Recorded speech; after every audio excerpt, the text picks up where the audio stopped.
right,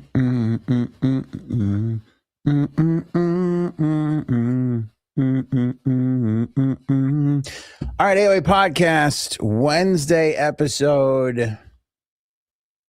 How are you? How's everybody doing? We've got lots to discuss, including young Jeffrey. Back at it again. His accountant testified to Congress. The video of this interaction was just released, so we will discuss. We'll go over it. Meta loses a landmark case, YouTube too, for that matter. We'll tell you why that's kind of a big deal. Vince Vaughn calling out the late night hosts. Finally, somebody from Hollywood is saying what we've been saying. Craziest story of the year, possibly the cornhole playing amputee murder suspect. All one person. Wait till you get to that story. Just wait. Couples picking hotels over houses and saving a few grand. We'll get into that story. Anonymous is denying their leak of the Epstein files, and Chappell Roan is kind of a jerk. That's what we got for you on this episode.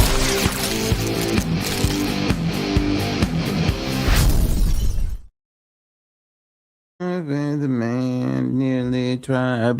listening to a lot of 90s reggae. It's good stuff, man. It's good stuff back then. I don't know what they were putting in the water back in the 90s, but the reggae was fantastic. You know, I don't know how modern reggae is, but the reggae back then was quite lovely. Okay, so House committee took some testimony from Jeffrey Epstein's accountant, Richard Kahn, and his lawyer, Darren Endyke, Indyke. 4 takeaways from that, and maybe a little bit more. Epstein loaned both of them money. Endyke saying that he received a total of $7 million from Jeffrey Epstein over the years, which he used to invest and support members of his household, among some other things. Kahn said he got a total of $3 million, both of which say they paid interest on the loans over time. And Endyke said all the loans were forgiven or are to be forgiven by the Epstein estate. Kahn said the same thing, that he stopped making interest payments and that he expects both of those all of his loans with Epstein to be forgiven by the Epstein estate. That's kind of weird because, again, I mean, I'm not quite sure I've ever really done direct business with a criminal. I mean, I did pay for illegal cable a lot through the 90s and 2000s. To be fair, my parents started that. Okay, that's how I was raised. I didn't even know you could legally pay for cable. I thought the definition of cable was you meet some guy in an alley somewhere and he gives you this magical box, you pay him some money, and then you get all the cable channels. I didn't know there was a legitimate way to do. I didn't know there was a company that provided that service and billed you, because I come from Queens. I don't know if you guys know this. We didn't, we were raised differently. But the point is, if you knew what he was up to and you took his money, how do you sleep at night? Also, and you didn't turn him in? How do you sleep at night? So both of those gentlemen, they benefited from Epstein's crimes. Both of them. Both of them also denied that they engaged in any sort of sexual activity as Epstein's employees or witnessed any such thing involving minors. They also testified that they took Epstein at his word when he told them that he made a mistake in soliciting a minor for prostitution, which he was convicted of back in 2008. Isn't it amazing? It's amazing how everybody had their head turned every moment that he was doing something. I feel like I'm just a broken clock at this point. I'm just repeating myself over and over and over again. It's the same stuff, but it's amazing.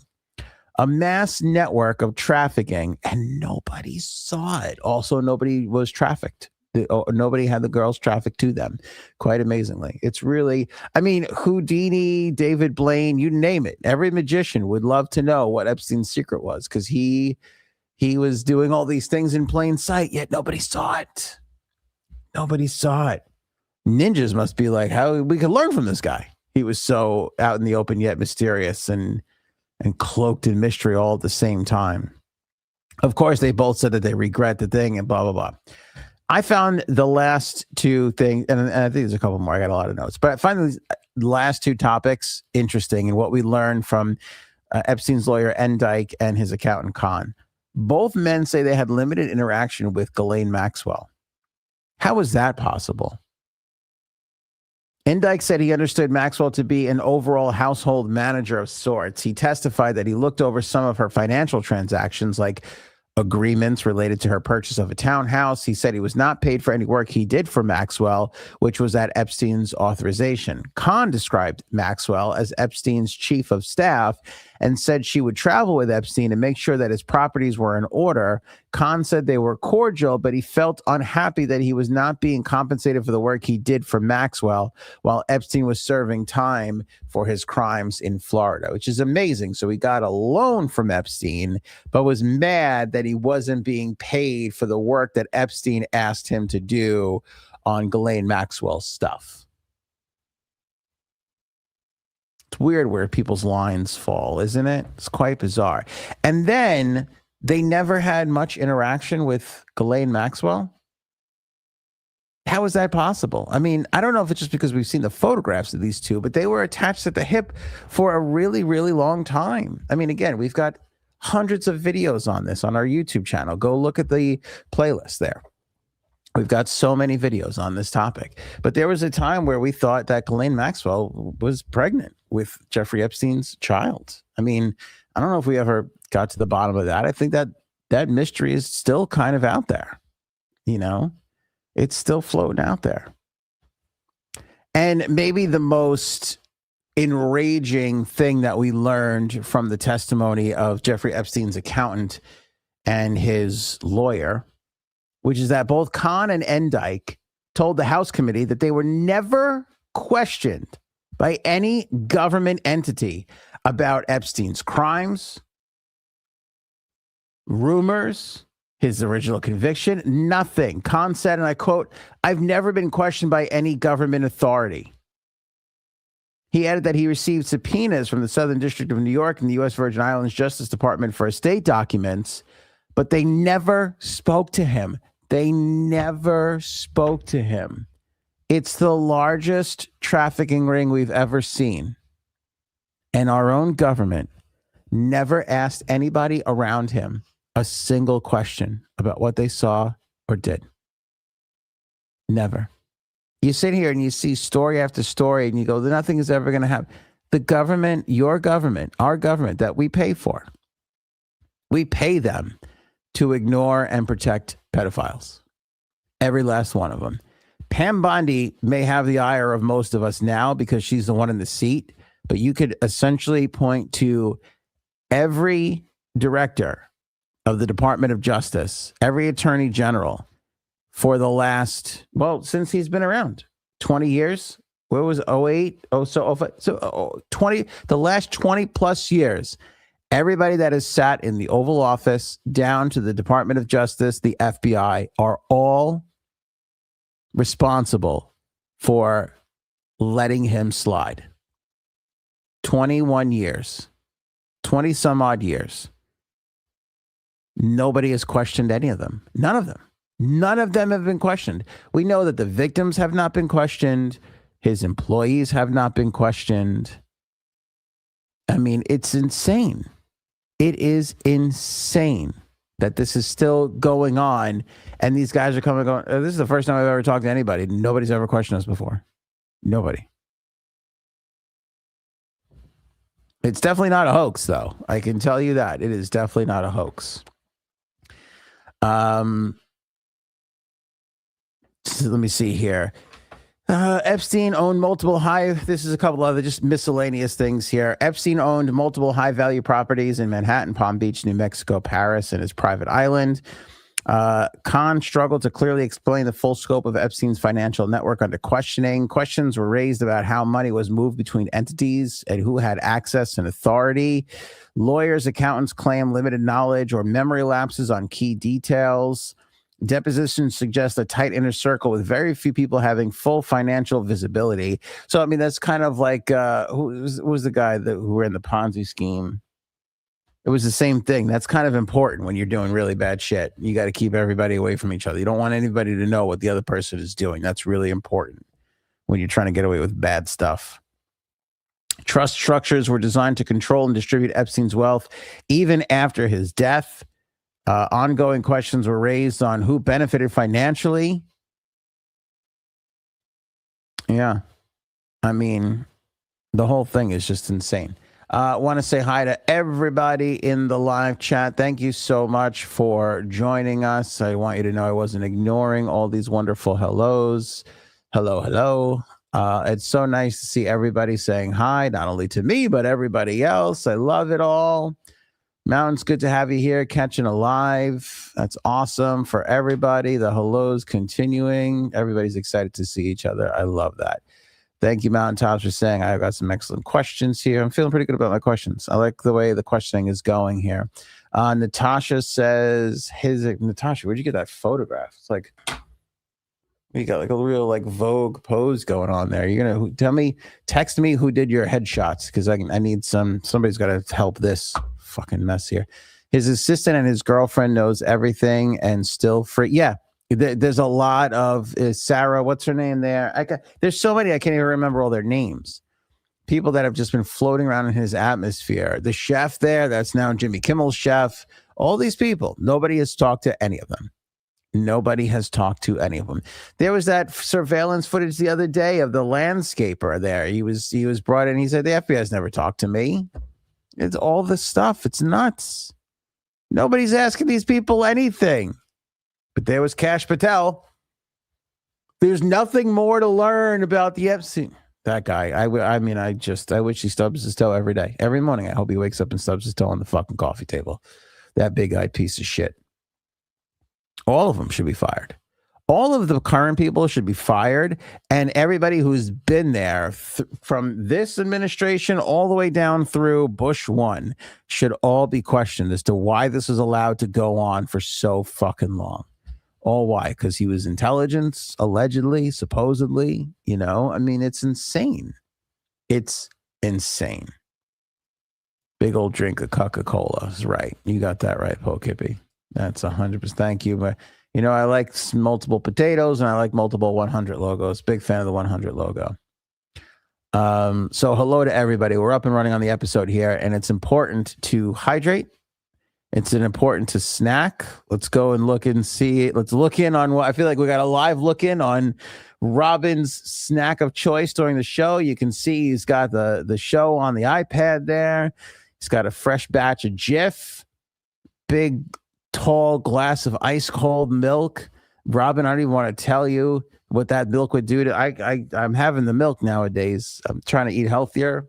Got the milk going, but that's a lot of milk for me. I don't know if my little tummy can handle that. But got the healthy, got the saltines, you got the what celery sticks there. A little celery and peanut butter never hurt nobody. Robin, what are you down? Like 26 pounds or something like that? I think Robin was said, I don't want to shout him out, but 26 pounds Robin was down. That's pretty damn good. Oh my God, is this what I look like? Brian just sent me a picture of myself. That's fucking scary. I'm gonna go ahead and apologize to everybody for this fucking view. That's rough. Holy shit. Is that what I look like? Jesus Christ. Oh my God.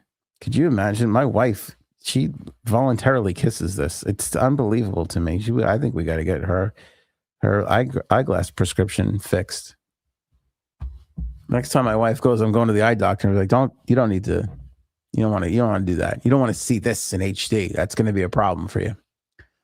Robin, can I suggest something? 27 pounds. Big Dog dropped another pound since we last spoke. That's what I'm talking about, Big Dog. That's what I'm talking about. 27 pounds down. My God, that's amazing. Good for you. I'll tell you what. I think if you switch from Jif to Bobby approved peanut butter, you're going to get that down to 30 really quick. Really, really quick. That's where you want to be, in the Bobby approved section. Actually, don't. Spend your money on other things. I'm wasting a lot of money on fucking food that I can't even pronounce half the shit that's in there. All of a sudden, I'm like, is there collagen in this? Like, I've never cared more about, like, I don't know what happened to me. Something went wrong somewhere. But I'll tell you what, I'd love a fucking celery stick right now. I'm so hungry for a celery stick. It's not even funny. It's not even funny. What's going on with your milk over there too? Let me see. Can I zoom in here? Can we get in tight on the milk? No.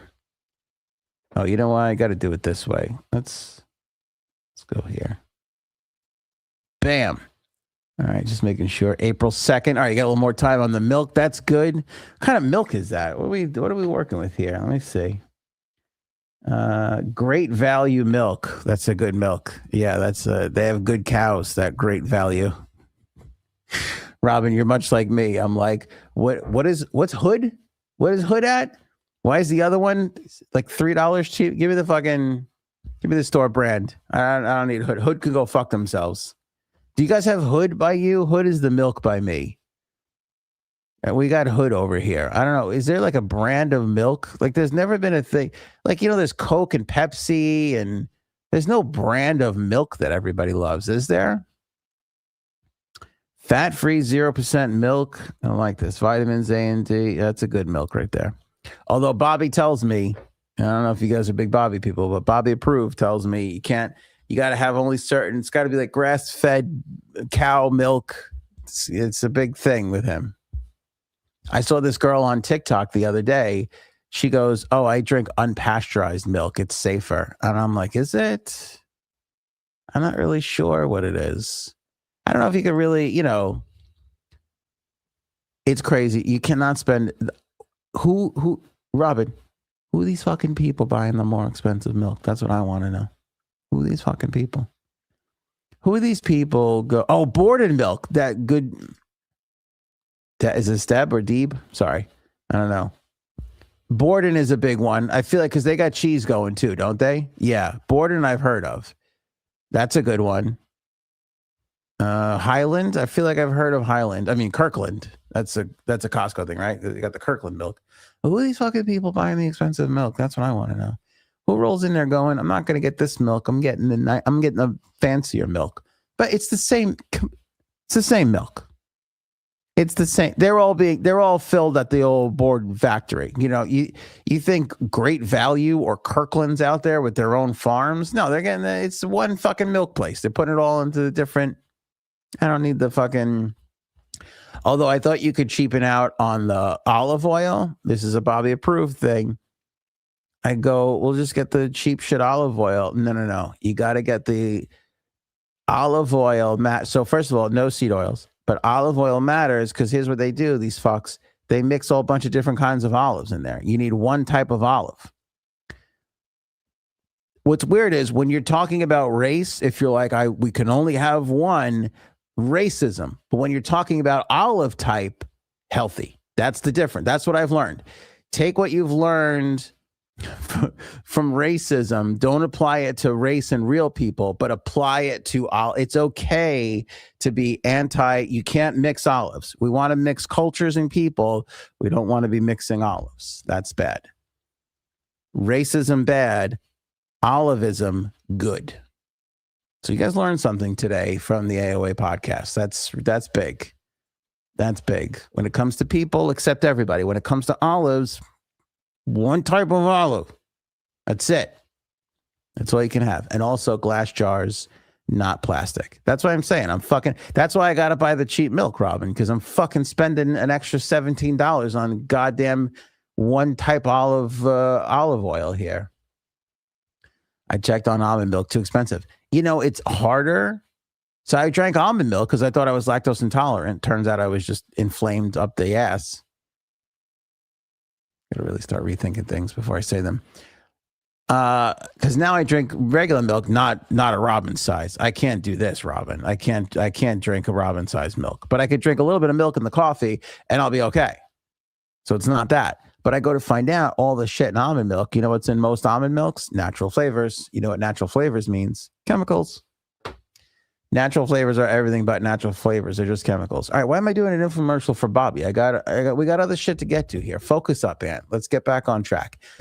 Meta has lost a landmark case. This is a huge story, and I'm surprised that a lot more people aren't talking about it, although I'm kind of not. This is what we're good at and what most news outlets are fucking shitty and terrible at. But this landmark case Jory came in. By the way, it's not just Meta. Meta's taking the brunt of it, but it's YouTube as well, which most people are watching us on YouTube right now. This case centered around claims that social media platforms contribute to harm, particularly involving younger users. Plaintiffs argued algorithms and platform design amplified addictive and harmful content, and they won. It marks a significant legal challenge to how tech companies operate and moderate content. It could open the door to future lawsuits against social media companies, and it raises the question about liability for user behavior and mental health impacts. Meta has historically argued protections under Section 230, which shields them from responsibility. For people who don't know, Section 230 is basically like, hey, we can't get sued for what's on our own website. Because when you look at what Meta actually produces, they don't really produce anything. They're just an algorithm that organizes other people's content. So it's like they're not putting harmful stuff out there. The Anthony on Air podcast is. Joe Rogan is. Candace Owens is. And if there's one thing we could agree upon, it's that Candace Owens is definitely putting harmful stuff out there, no matter what it is. It's her shit's stupid. Just stupid. But basically, Facebook is like, it's not, it's like if you get into a fight at a bar, is it the bar's fault if they haven't served you any alcohol or anything? Or is it the guy who punched you in the face's fault? These social media networks are saying, well, it's the guy who punched you in the face's fault, not our fault. But this case basically put the liability on them, which is why it's such a historic case. And the plaintiff in this case, who we don't know her real name, basically said, hey, this contributed to my mental downfall. And she won. She won. They don't have to pay a lot. I think YouTube's got to pay $3 million. I think Facebook's got to pay, or Meta, I should say, it's got to pay $7 million. So it's not that much to them, but it's the potential of what this could open up. I mean, think about I think 90% of the world's problems are due to social media right now, because those algorithms they just pound you with the same crap over and over again. And they give you the most inflammatory, enraging stuff. Remember when Instagram first came out and you were like, wow, these photographs are nice. Like photographs of people, cities, objects, little things. Like I remember my first few follows on Instagram, I was like, this is really artistic and beautiful to look at. And then all of a sudden it just became, political, enraging garbage everywhere. And it stinks. And it's like they literally, the algorithm literally just pounds you to get angry and interact all the time. And I talk about this frustration from a podcast host standpoint. We could talk about the most interesting stuff in the world. We can talk about real story. Every story we discuss is a real story, but unless you make your thumbnail a certain way, and unless you put an enraging title on the episode and present the things in an angry manner. I stand by everything I say on this show, but we give our show to a computer afterwards who cuts it all up, and it cuts it up in a way that it baits you in, because there's no other way to operate for content producers these days. And it's just allowed to just keep going. Now, I stand by everything that we do here, so I'm proud of what we do. But some of these fucking places, all right, I'll give you an example. Today, the big story was, and you might have seen this, Howie Mandel snaps at Kelly and Ripa on the morning show. It was all over the place. So I saw it and I go, okay, I'm going to, I was, had the kids, getting the kids ready, doing all the things this morning, putting projects away. It takes me 45 minutes every day to turn off every light in my house. I didn't even realize I had so many lights until my children put every one of them on before they left the house. But when I finally got around to watching this video, I watched the video and I go, this is nothing. This is less than nothing. She was basically saying, I'm not sure if it's Kelly or Ripa. I don't know which one it is. But the girl was saying, she goes, oh, you look great. You're 70. You look great. And he was he basically was like, oh, you're basically saying I look good for a 70-year-old. So it's almost like, that's kind of like, this is an age old bit. Like, it's an old bit. But the way he said it, it didn't come across all that great. You know, when you just miss a joke, let me tell you something. A joke is like teeing off at golf. The difference between a 350-yard beautiful drive that lands on next to the pin, and I'm never going to see that ball again. The difference is like a hair. And that's the same thing with the joke. Like, the joke just didn't land. It got a little awkward. The crowd reacted weirdly, and that was it. He didn't snap. Like, it was such a non-story. But when I tell you, again, as somebody who gathers stories for a living to present it to you guys in a better way, it was everywhere. I went on Twitter. It was there. It was on my Facebook. It wound up in my TikTok feed. And I'm like, why is it? This is just a nothing story. It is a nothing story. Let me tell you another thing that content creators are baiting people with. Incorrect information in their thing. Misspellings. Misidentifying people. Now, I say Kelly and Ripa as a joke because I refuse to acknowledge her husband. I think her husband's just right. That Kelly, she's the talent.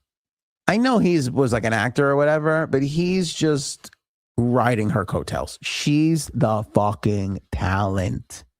In the Kelly and Ripa dynamic, Kelly is the talent. The husband is the Meghan Markle. Okay? That's what we're talking about here. She's the talent. She's interesting. I want to know what she's saying. He's Meghan Markle. Just stop. You're bringing the whole brand package down. Okay? Whatever your fucking name is. So, but it was everywhere. The story was everywhere. Oh, anyway. Oh, sorry. I was saying they don't, they misidentify people. They say the wrong things. Yeah, okay, I'll give you this example too. This is big on Long Island now. I've noticed this with a lot of content creators. Christina says, Mark, hold on, let me get this up here. Mark Cacolo is the husband. Okay, good. I'm going to just keep calling him Ripa. He's going to be Ripa in the situation. So she's going to be Kelly. He's going to be Ripa. That's how we're going to identify them from now on. Because until Cacolo says something funny, I'm not going to acknowledge him other than with a Cacolo. Consuelo's a good name, though. I'll give him that. Fuck, it's a good name. Kelly Consuelo. Why didn't she ever change? Why did she stick with Ripa? Kelly the Ripa? Like Jack the Ripper? I don't know. I mean, Ripa's cool too, but Kelly Consuelo sounds good. And now, Kelly Consuelo. That's pretty good. What the fuck is what's Neil talking about? Oh, the Afro Man thing. Can somebody explain the Afro Man thing to me? I know he won a defamation. I'm struggling to care about that one. I'm happy for Afro Man. I'm glad he's fighting the power. He's staying out of jail, smoking whatever he wants. Good for him. He is winning hard, right? I've been brushing up against the story. I've been ignoring it because I can't get into it. You know? I can't get into it. Is her birth name Ripa? I have no idea. I have no clue. No idea. Okay, so this is what people are doing, and this is what Long Island creators are doing now. We have this place called Ronkonkoma. It's spelled R. I'm not even. There's a lot of letters. There's a lot of letters in it. And what's big now is everybody goes Ronkonkoma. So people pretend like they don't know how to pronounce Ronkonkoma. So they go, I'm going to Ronkonkoma.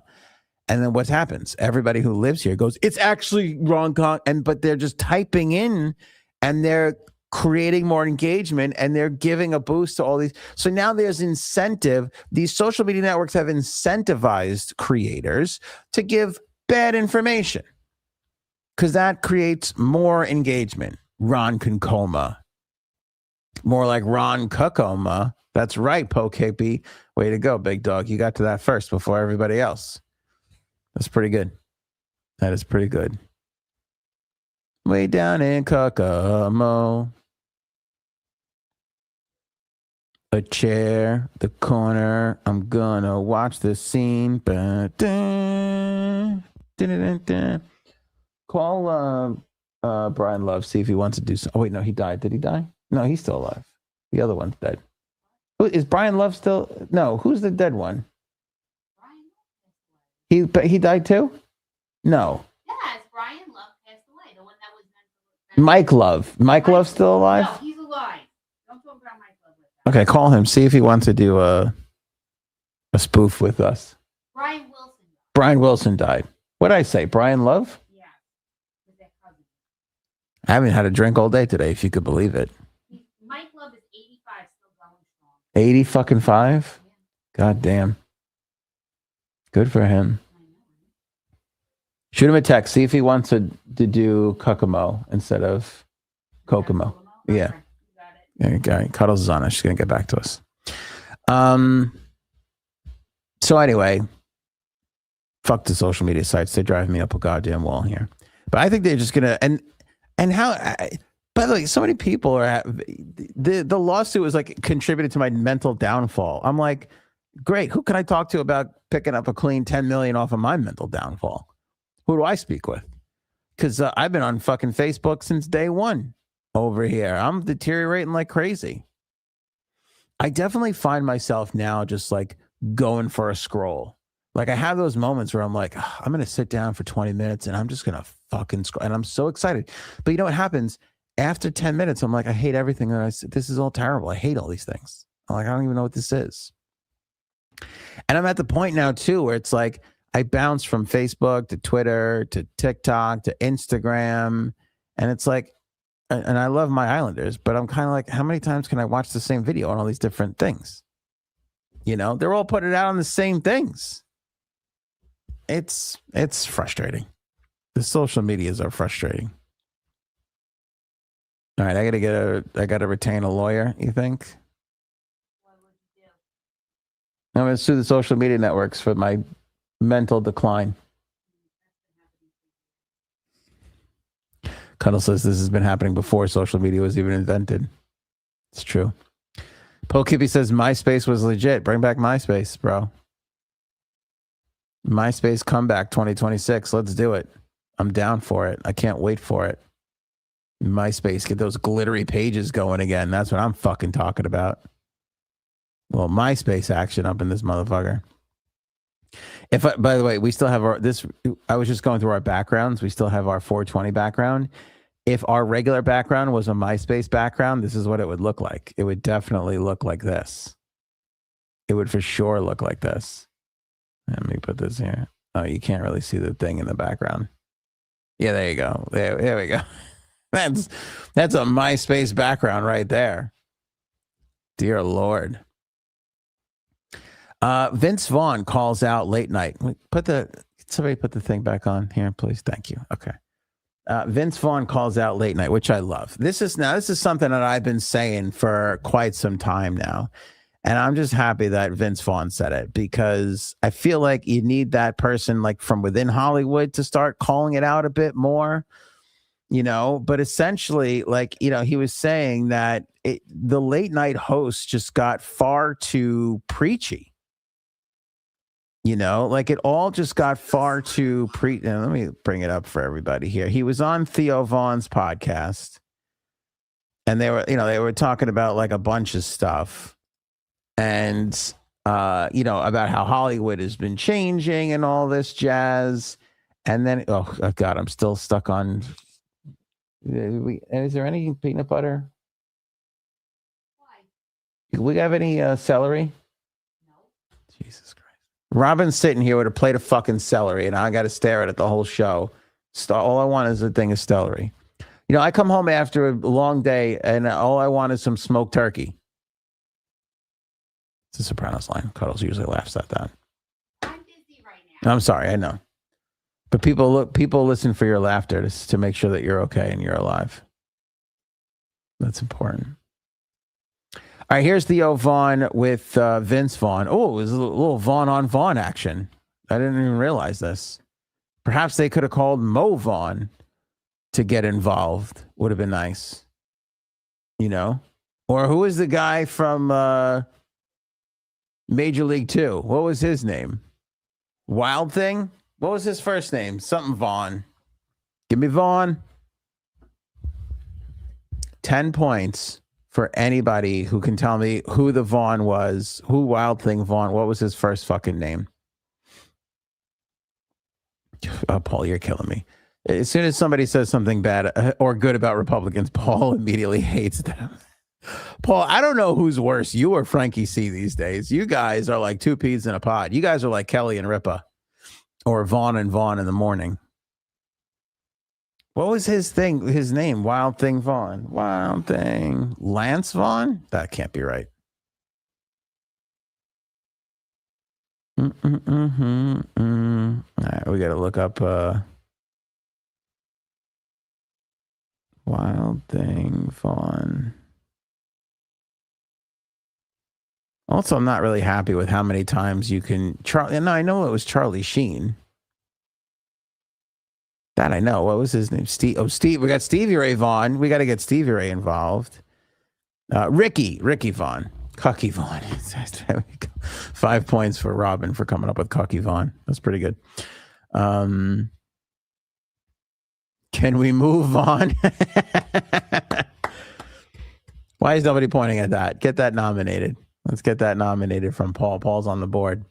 Theo Vaughn is okay. A lot of these podcasters made the mistake of thinking like, oh, things are going to actually change this political cycle. But I mean, anybody who's been living for the last little while knows that that's not necessarily true. All right, let's pick up this conversation. Vaughn and Vaughn in the mornings. Theo Vaughn talking to Vince Vaughn about the whole late night thing. Let's pick it up to see what Vince has to say here. Point was just like white redneck kind of people, and it fucking tanked, and then everything tanked after that. Think about that.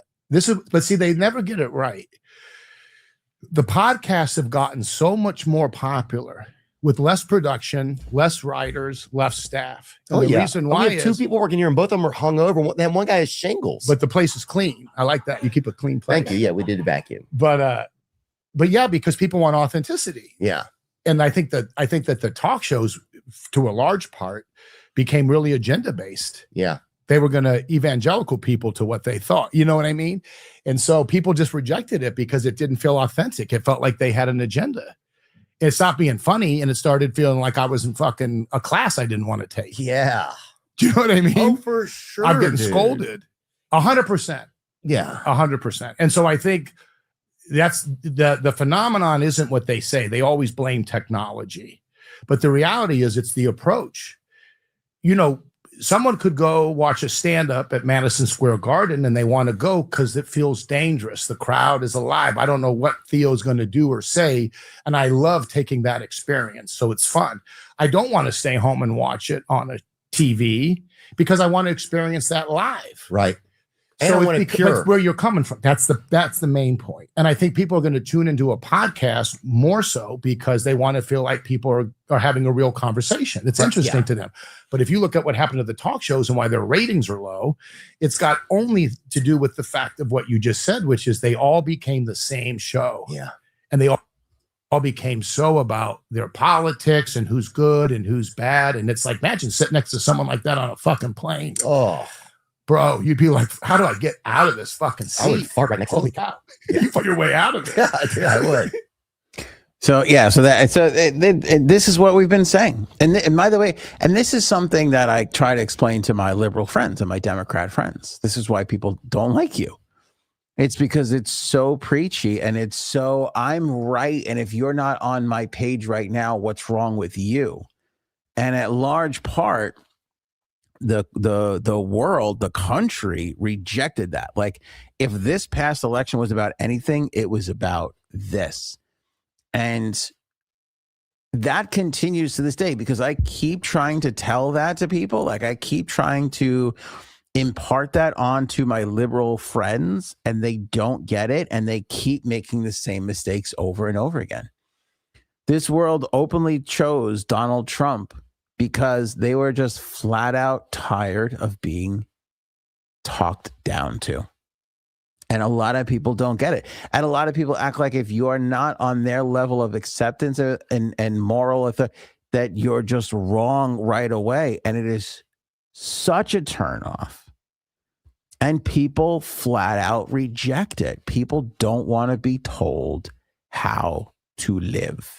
And Vince Vaughn is exactly right when he says it's why everybody's ratings have plummeted. It's the reason why Stephen Colbert is, well, now I think he's going to be writing like Lord of the Rings or something like that. He's got a crazy new job, but that show stunk because it was about one thing and one thing only.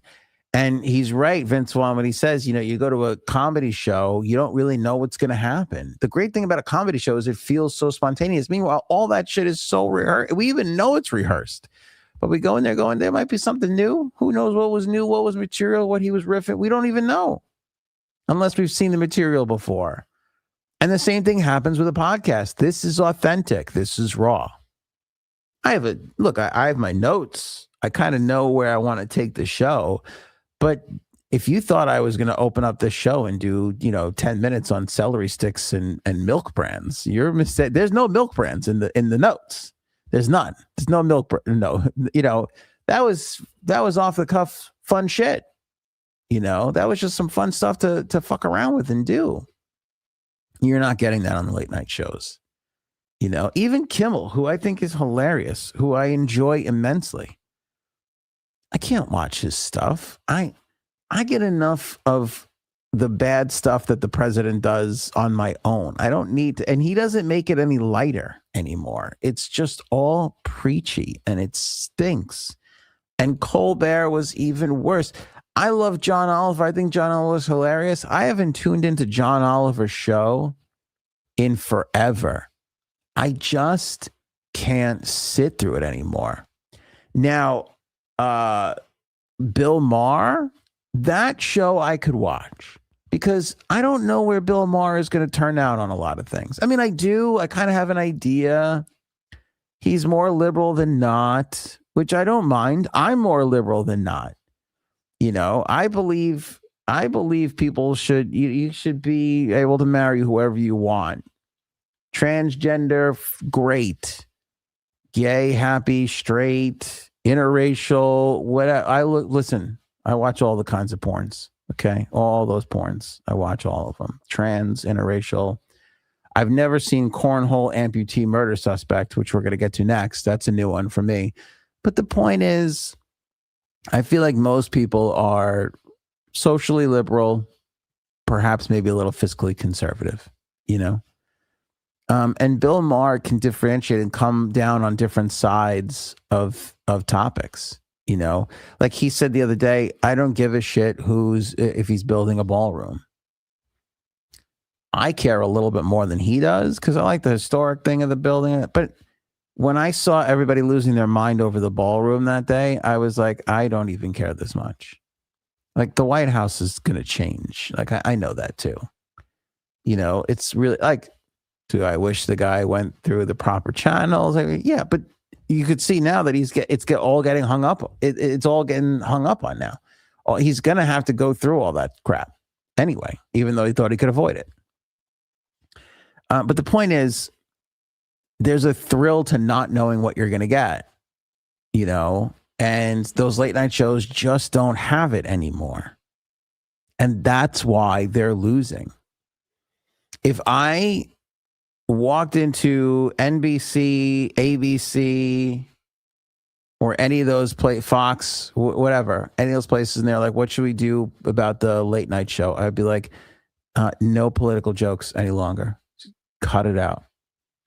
Because we used to go to those shows to get away from the shittiness of the day, to get away from your job, the kids, the cleaning the house, the fucking roof is leaking, the goddamn bills are due. You used to sit down to kind of unwind from all that. Now you go to these late night shows and like, hey, gas prices are really high. We're in a war. We're never going to win. The fucking president sucks. And if you don't accept this, you're an asshole. And you just sit there going, can I just get a fucking... But hey, it's why we have podcasts now. Right? Again, there's nothing more pure than this. There's nothing more unexpected than this. I might go back to the fucking celery sticks. I might do 20 more minutes on celery sticks. I don't know. Let's pop the thing back up on screen and see what we can come up with. By the way, I noticed this. Robin, there's 6 there. Are you doing 6 every night? Are we allotting 6 celery sticks? Because that rhymes. Let me get 6 celery sticks, please.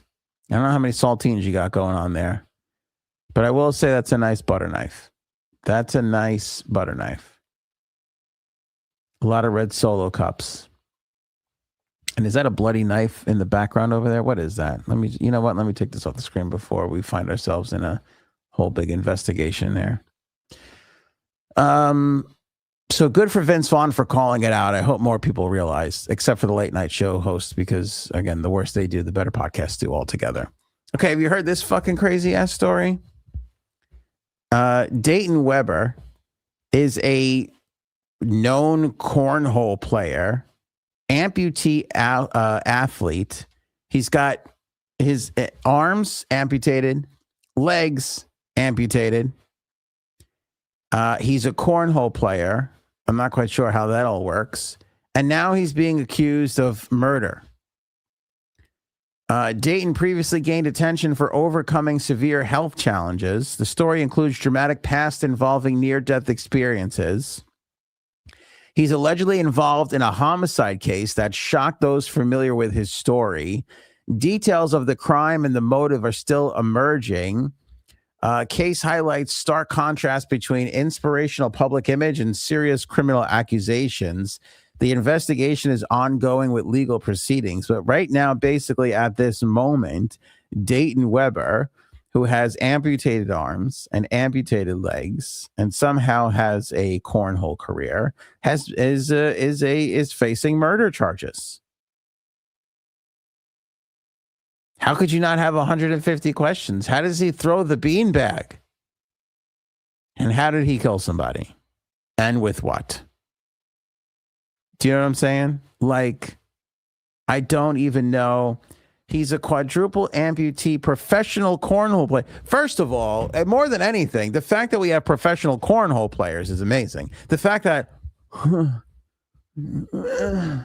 somebody gets paid for that, there's sponsorships for that. You know what we got to do to grow our business there, Charlie, is buy an ad in the cornhole thing. You mean the thing that drunk people do outside of it? When the cornhole is the most day drinking activity ever.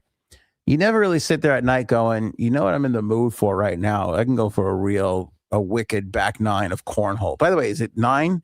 Do we play like 9 innings of cornhole? I'm not even sure when cornhole ends.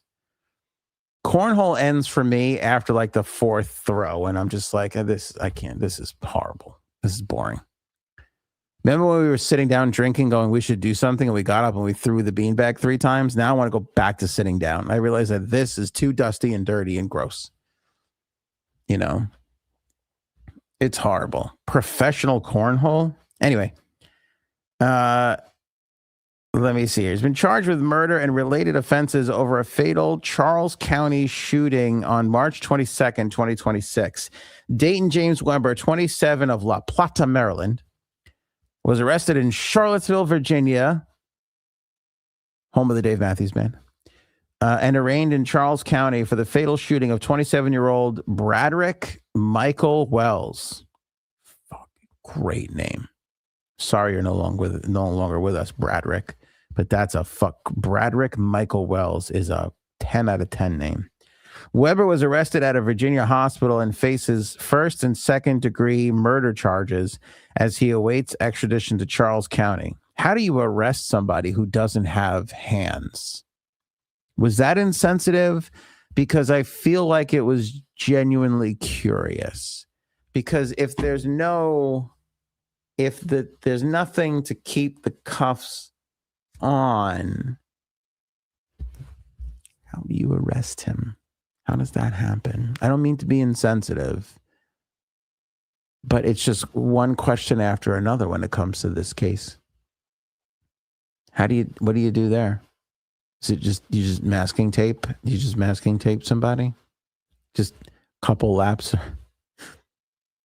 stick it on his arm and then just do a couple laps around? Do you spin him or do you walk around? probably easier to spin the suspect, but I would imagine legally you got to go do a couple laps instead of giving him a little duct tape, I reckon. It's a great response, Matt. That's getting you nominated for that. Just the way you say, I reckon. Down in Charlottesville, they reckon a lot.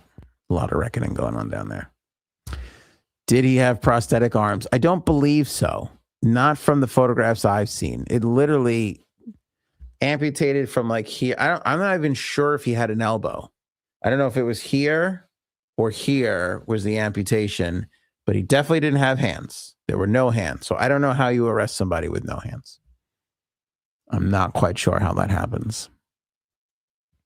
Or how they kill somebody. Or how they throw a cornhole back.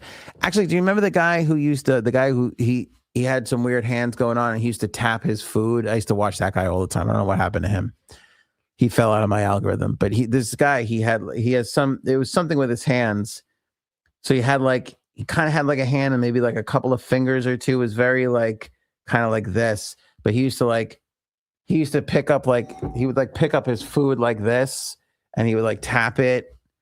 It was very intoxicating. It was very like there was something about he would tap it. He would put the straw in. He would get like fast food and he would tap everything before he ate it. And it was one of those things where I was kind of like, why is he tapping it? And then by the fifth video, you're like, I love when he taps the bag. I like when he taps the fast food bag. Just sitting there. You ever scroll for 15 minutes and then you look up and you catch yourself in the mirror and you just go, what are you doing with your life? What are you doing with your life? Because that happens to me every 15 minutes or so, actually. Yeah, I don't know. We got to wait and see. But this story is just beyond unbelievable.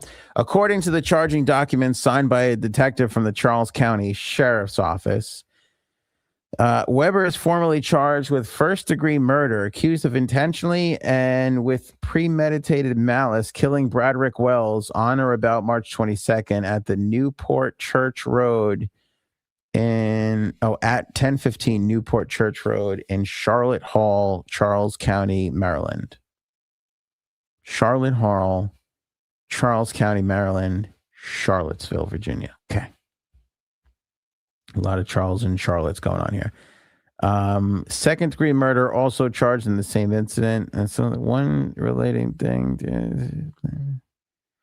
Use of a firearm commission. Allegedly, the firearm used during the felony offense. According to a statement, Dayton Weber picked up two witnesses from work in a vehicle with Bradrick Wells already in the front passenger seat. The documents state that while driving, an argument broke out. Oh, he was also driving.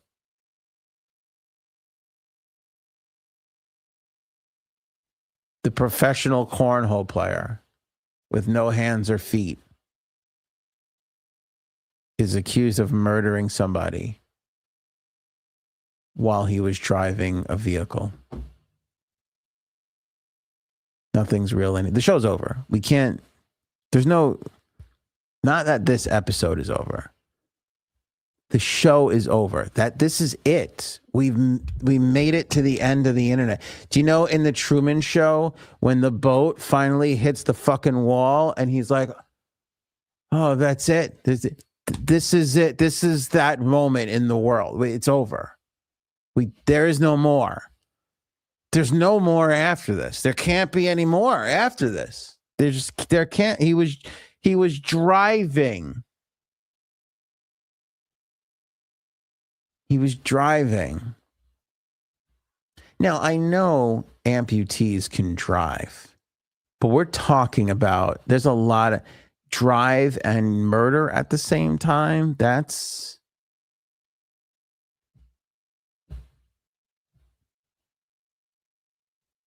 I'm not even going to read this. I'm just going to let it hang out on the screen because the people who only listen, they miss out when they don't watch. And it's these moments, Matty O'Brien's comment right there, that the listeners got to be like, I got to become a watcher. I got to become a watcher. Matty heard he was drunk too. I mean, you might as well. You might as well be a little fucked up, you know? I mean, think about it. If you're in his situation, you wouldn't get a little fucked up every night. I'd be a little fucked up every single night. He's got that cornhole. He's got the professional cornhole money coming in. Could you imagine? What's a professional cornholer make? Because I'll tell you what, I'm not going to look it up for fear of it's more than me, and then I'm really going to slide into a depression. Then who do I sue for that? Can I sue Meta for that? Be like, I found out on Meta, the guy with no hands and legs who killed somebody, he's out there fucking bringing in endorsement money out like crazy off his fucking cornhole career. And I'm scraping by on a podcast. You can't recover from that. Anyway, somebody's going to have to explain this to us at some point because it doesn't make any fucking sense to me. I don't even understand what we're doing anymore. I'm gone from it. Here's another thing that's absurd and ridiculous. We'll get to the couple thing. Okay, so there's like a hacking group called Anonymous. Like they're called Anonymous. And they've hacked a bunch of crap and they've released and put out a whole bunch of stuff. Somebody on X today goes, oh, Anonymous is announcing that they're going to release the Epstein files. And they did it in like a video of like the V for Vendetta mask guy. Like that's what and there was like a video of the V for Vendetta guy and he's reading the thing and he's like, we're going to release the Epstein files and all this kind of shit. And then Anonymous had to come out and say, and not so, yeah, I don't know if you could see, but you see the V for Vendetta guy? So he's reading the thing and. But in cases like this, it is our responsibility to treat the files with the respect that the victims and survivors deserve. Yeah, so he's doing the whole thing, and they go, "Yeah, we're going to release." Anonymous themselves, they had to come out on Twitter and tweet, "No, we're not." They go, "No, we're not. We're not." You know how shitty the Epstein files have to be for the justice-seeking hackers of Anonymous to be like, pass. We're not getting involved in this shit. They're like, I don't fucking think so. Do you know how fucked up that is? They're out there like, we're gonna put everything out. The truth needs to be heard. You gonna hack them Epstein files? No, I don't. I'm busy that weekend. I've never, usually Anonymous tweets like, we're coming out with something. Everybody look at this. You go to Anonymous's Twitter today and they're like, just to clear up the record here, we have nothing to do with this Epstein shit. I don't even know what the fuck. They literally quote tweeted the goddamn tweet and they went, no, we're not. This is on the same day that we learned that the guy with no arms and legs shot somebody while driving a fucking car. This is all happening on the same day. Is anybody, are you not entertained? Are you not entertained? I mean, it's fucking absurd, this crap. Here it is on Twitter. Here, look. If it ever loads. Look, Anonymous goes, no, we're not. They go, no, we're not. We're not fucking. We're not doing it. That's not us. We're not doing it. We talked about the late night hosts losing their credibility. Twitter, it's hard to exist on Twitter. I mean, it's hard. The amount of fake shit on Twitter now, I would say it's 70-30, 70% just fake, stupid, made up shit. Everything's a stupid AI video that didn't really happen. I don't understand what these people get out of it. I mean, is it like attention or something? I watch the video again. I feel like every day I get the video of like, oh, Iran bombs a tanker, or Iran bombs a aircraft carrier. Okay, gonna watch the video. And then you take your 3 seconds into the video and you go, this isn't real. This is clearly not real. And I'm just like, why are people wasting everybody's time?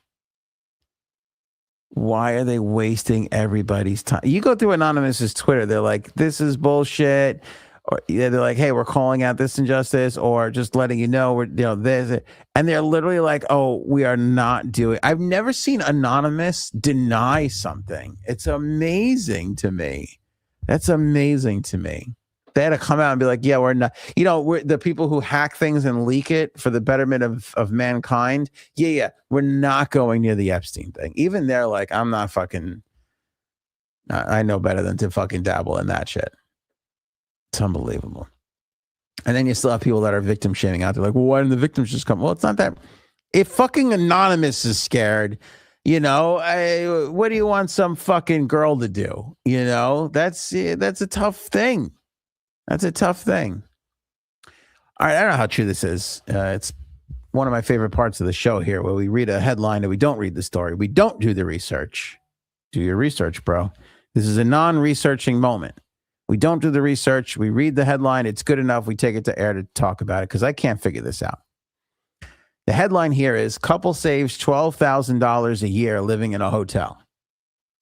A married couple claims they've saved $12,000 annually by living full-time in a hotel. Living in a hotel eliminates traditional rent, utilities, and maintenance costs. Hotel perks include cleaning services, amenities, and flexibility, whatever the fuck that means. Strategy works depending on location, long-term rates, and lifestyle choices. I think that's the key. If you can get a decent long-term rate, because some of the hotels, like extended stay in some of those places, they're meant for you're renovating your house. You need a place to stay for 2-3 months. You move into one of these extended stay hotels, and if you catch it right, I'm sure you can get a pretty good deal. But I don't know if they let you stay in it for I thought there was a cap on those places too. Is it possible that they don't regulate the amount of time you can stay? Because then wouldn't people do this kind of shit all the time? All right, let's see here. This couple is fed up with high rent. They're spending $307 a week to live in a hotel room, and they're saving $307 a week. That's 3, 6, 9, 12. Oh, fuck, that's cheaper than New York rent by a mile and a half. Miranda Bauer is 47 and her husband, John, 40, cradle robber, lived in a 2-story, 3-bedroom home for $2,300. Where the fuck is that? I got to tell you something. A 2-story, 3-bedroom home for $2,300 a month? Dude, I saw an apartment in New York the other day because I'm on apartment TikTok now for some reason, because I think my wife is going to divorce me. So I think TikTok is like start looking at apartments, loser. I'm on apartment TikTok and they go, there's this fucking 2-bedroom in Brooklyn. They go, look at this 2-bedroom. It's 2 closets. It's 2 closets, barely a kitchen. It's not even a kitchen. There's just an oven on the way to the goddamn door out to the hall. There's a toilet next to the oven. It's this tiny thing, but it's 2 rooms, 2 bedrooms, but there's not a closet in sight. $4,500 a month. $4,500 for 2 closets in Brooklyn. These people are getting 2-story, 3-bedroom house for $2,300. That's insane. In 2023, John had an accident at work where his right hand was crushed by a steel beam, so he was unable to work. Miranda, who runs a cleaning company, could not foot the rent herself, so she lived with family for 2 weeks before moving into a hotel. The pair have been living in a hotel for 2 years now, paid $307 a week for a 1-bedroom hotel room, which includes power, water, internet, and free parking. That's true, depending on where they live. I don't know. Parking? Definitely internet costs you money. Water, power. Those are some bills. Heat, all that stuff. Miranda said the couple saved $12,000 a year on average and hopes to use the money that they saved to buy a tiny home. Well, see, now why would you go back to it? You're saving $12,000 a year. Why? Let me save up money so I can go back to wasting it again in a fucking tiny home. I mean, I guess a tiny home is a bit more affordable than a regular home. Business owner from Pensacola, Florida, said the biggest positive about hotel life is you don't have to spend thousands of dollars on rent. You don't need to put together a security deposit or pay a month's rent in advance. When I book a 6-month stay in this hotel, I know the max my bill will be is $307 a week. Oh, that's interesting. I guess it's cheaper certain weeks. Maybe they're maxing out at 307, and it's cheaper like in less busy times. On average, over the last 2 years, we have spent around, or we've saved around $1,000 a month.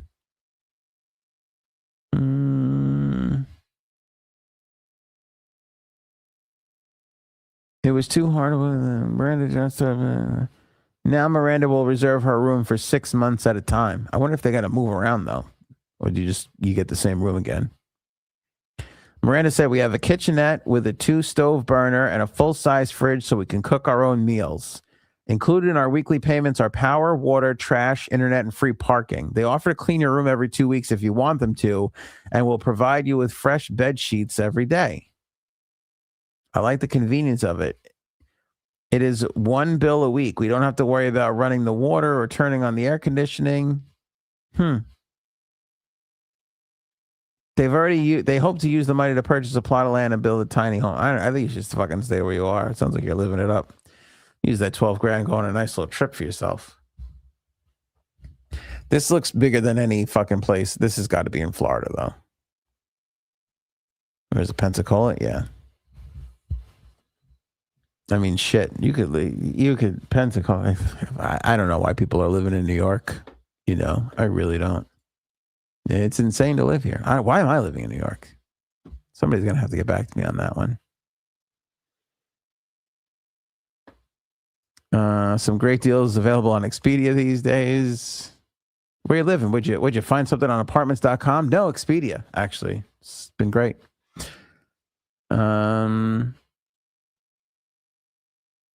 Is this by any chance at the Cecil Hotel? I don't know.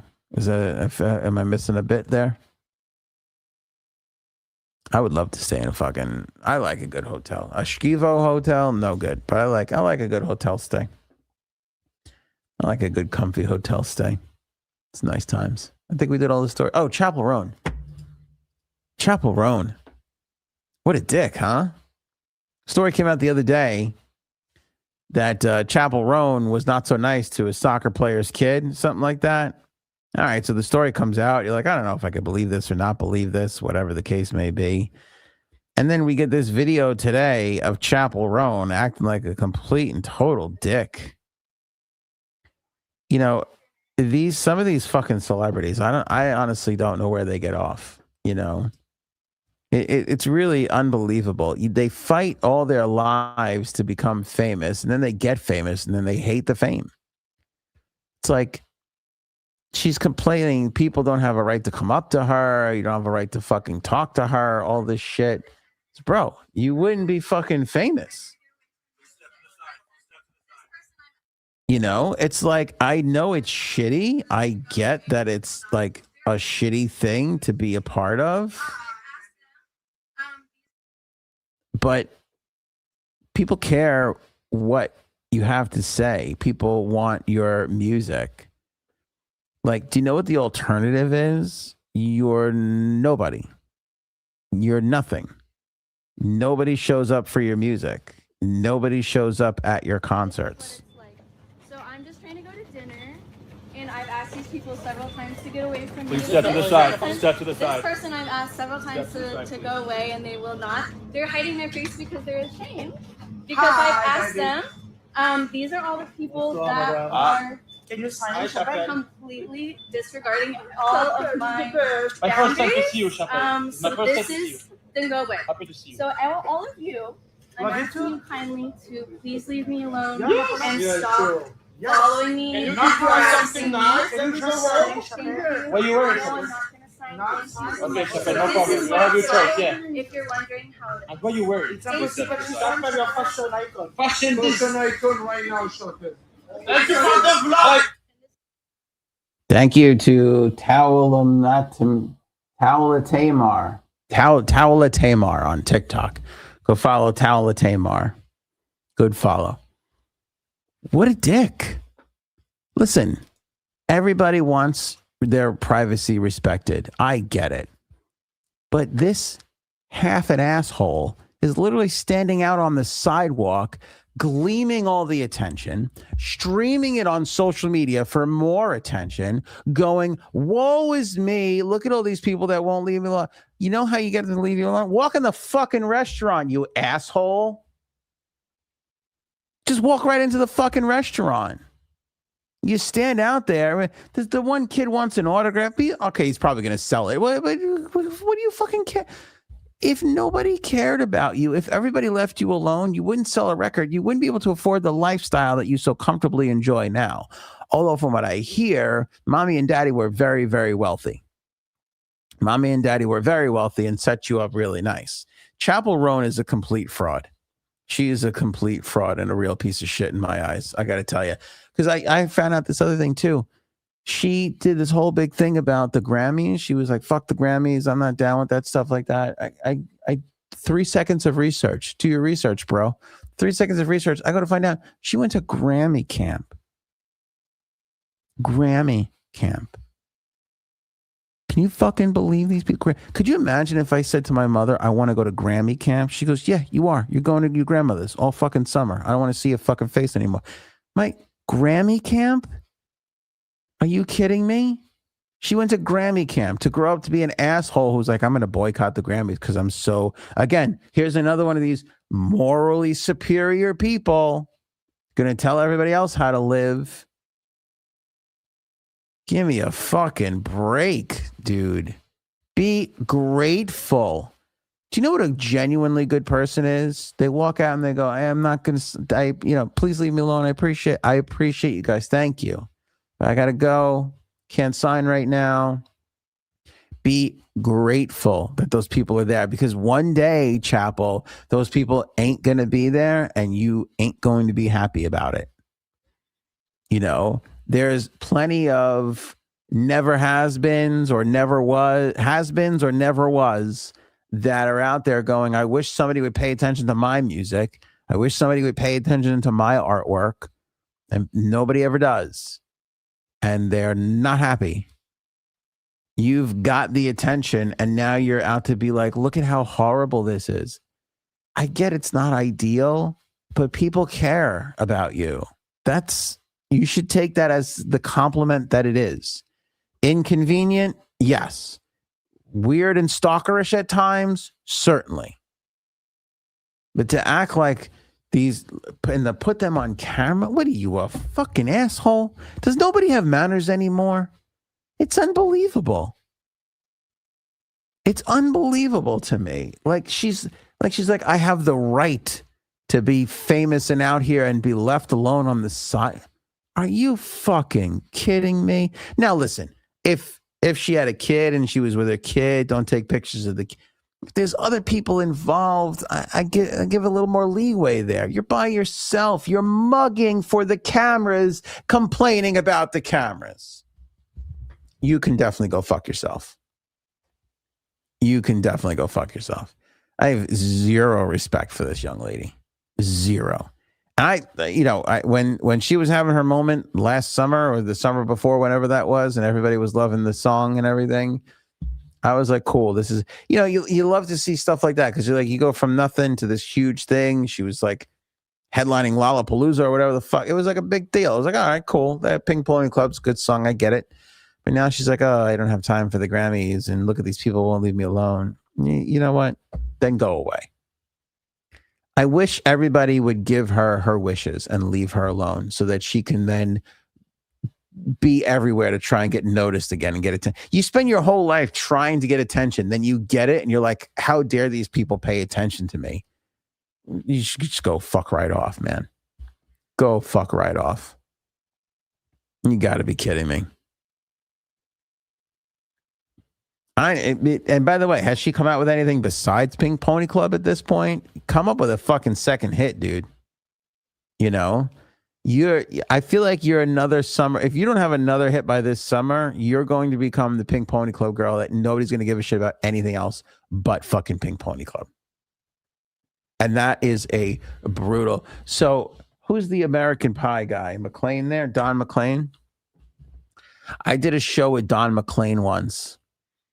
And he was doing a show over here. And so I'm on the air. And they go, you got to make a commercial for Don McLean. I go, okay. And I go, this will be easy. Come see Don McLean. He's at blah, blah, blah on blah, blah, blah. American Pie Hook. Tickets at blah, blah, blah. And I'm out. Then they go to me, no, Aunt, Don McLean has rules. I go, okay. What's Don McLean's rules?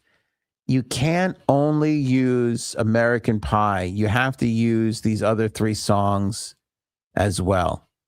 So nobody knows fuck all about what other song Don McLean has besides American Pie. I mean, I know he has 1 or 2 other like minor B-side hits that honestly I can't think of right now to save my life. And I'd be hard pressed to find anybody else who gives a shit besides Don McLean's family. But it's so bad. He is such a one-hit wonder, or was. Is he still alive? Doesn't matter.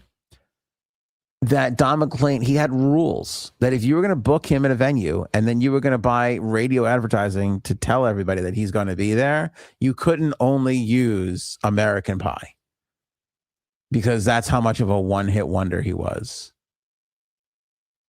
And that's what Chappell Roan is heading towards as we speak. You're going to find that because the only thing that sucks harder, or maybe it doesn't suck as much as being a forgotten person, is people only knowing you for one fucking thing. Because Don McLean sat there with a discography like 30 years long, and everybody sits down to watch Don McLean, and everybody's just waiting for him to do American Pie. I said that to the guy who's doing the show. He's like, I got Don McLean. Isn't that exciting? I go, no. The whole night's going to be anxiety ridden. Everybody's going to be sitting there going, this is so fucking boring. When's he going to do American Pie? You know? We went to go, I've told the story before. One of my friends goes, hey, we're going to go see Trans-Siberian Orchestra for Christmas. I go, that's a fun little, yeah. I go, let's go. We get there. It was a fucking 2.5 hour concert. We're like, when are they going to do the fucking song already? And some of the other songs were good. You were like good, but everybody in the whole crowd was waiting. And then when they started playing it, the fucking roof almost came off. We were like, thank God. But it wasn't like you didn't leave there going, what a great show. You left there going, I can't believe I sat through 2 hours and 15 minutes of mediocre elevator rock music just to get to the fucking dun dun dun dun, dun, you know. And it was, you know, it was a fun experience, but we never bought another ticket to Trans-Siberian Orchestra, which is what I can imagine most people experience after they get to the Don McLean show, you know, and Chappell Roan is on her way to do it. I mean, people like her, I wish they get punched in the face. I just do. I wish somebody like that gets popped right in the fucking face. Said, innocent people, Rick Moranis, a national treasure. I don't know if he's Canada's national treasure or ours. Doesn't matter. Point is, I feel like he's from Minnesota or something like that. That poor bastard got punched right in the face. Innocent people are getting punched in the face by crazy people in New York City every day. And not one of those people is Chappell Roan. And that's heartbreaking. Because she deserves to get clocked right in the face for her stupid fucking attitude. Drives me nuts. I got to tell you, it's close to Meghan Markle for me. I'm going to be there. I'm going to be there waiting. Your old pal Aunt has a lot of patience. I'm going to be waiting in the weeds for the day Chappell Roan puts the video out on social media. Like, where's everybody? I can't sell any tickets. Where are my fans? I need you now. I got to GoFundMe. I'm going to be there, Chappell, waiting for you to drop that day where you get back on the thirst trap train. And you're like, where are all the people that used to love me? I need attention. And I'm going to put this video in your fucking face, right? In your goddamn pie hole and be like, remember when you were pushing everybody away and telling them that you had a right to the sidewalk? Fucking asshole. Hold on a second here. Hold on, Lindy. I would rather punch Rick Moranis than Chappell Roan. We have come to an impasse. What did Rick Moranis do to you, Lindy? What happened? Lindy, well, this is a safe space. We can talk. What did Rick Moranis accidentally hit your cousin with a car or something? What? I don't think Rick Moranis has ever Did you see Honey, I Shrunk the Kids? The guy's a miracle worker. It's amazing what he could do. Yes. Don McClain drove his Chevy to the levee, and the rest is indeed history. Those good old boys were sitting in cuck chairs, drinking whiskey and rye. Fuck it. He touched his Spaceballs. What did Chappell do to you? Well, I just played the video. Did that, Lindy, did that not anger you the way it did me? Perhaps you're more well-adjusted than I am. It sounds like you have Lindy, it sounds like you have a healthy mental approach to the world. Unlike some other people that shall remain nameless. Me. Have you seen this guy on TikTok? Rippa and Rye. Yes, Paul. That's your second nomination, Paul. You're having a fucking strong show, brother. I think you're going to win this one. I don't know. Who else are you up against? You're up against Matty O'Brien for Duct Tape, I reckon. And Can We Move On? Rippa and Rye and Can We Move On? Those are strong. I like the I reckon. But, Paul, we're winding down. I think you're going to win this one, my friend. I think you're going to win this one. Lindy, are you just mad at me because I don't like Chappell Roan and you don't really, or do you really have a problem with Rick Moranis? Because we got to get to the bottom of this. Stupid Chappell Roan. Hold on, I got to find this other guy on TikTok because I want you guys to follow him and start watching his videos because they're wildly entertaining. I cannot get enough of this fucking guy. Nerdy guy, sits at a desk with a microphone by himself. You know, real loser type. One of these podcast opinionated people. But he makes these videos and here we go. Okay. Alex Falcone. Have you guys ever seen Alex Falcone? That's what he looks like. Follow Alex Falcone. He does these, some of them are just like fun little tidbit videos, but he does this series called Is It a Scam? Yup. But the way he says it, he's like, is it a scam? Yep. It's so fucking funny. But at least you're not randomly being charged more than other people. We know that prices on everything are high, but at least you're not randomly being charged more than other people, right? Let's find out. Another episode of my hit series, Is It a Scam? Yep. Sometimes prices go up for good reason. I just love the way he says it on my series. Is it a scam? Yep. The way he says it is so fucking funny. And then he says it again at the end.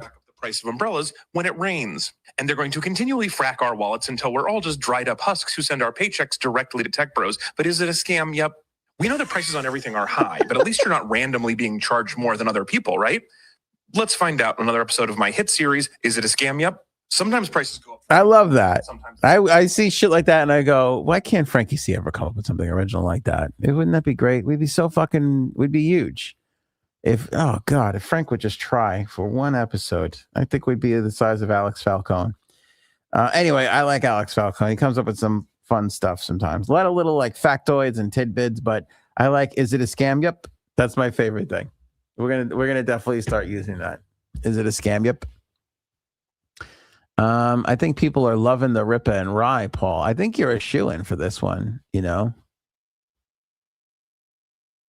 Let's see. I am mad at everything, says Lindy. Okay. All right. So there you go. Just like me. All right, good. Everybody's laughing, so that's a good time to go out. That is a good time. You got to leave when you're on top. If I've learned anything from George Costanza, Coco, as I like to call him, you leave when you're on top. If anybody needs me, I'm going to be down in my kitchen looking for 6 celery sticks and a couple of saltine crackers. That's, by the way, a great name for a record. Robin, one day, my friend, you're going to file a lawsuit against a band in Brooklyn because they will have named their debut album 6 celery sticks and saltine crackers. That's a good fucking record name right there. And you're going to be like, that son of those goddamn hippies from Brooklyn stole my fucking idea, you know?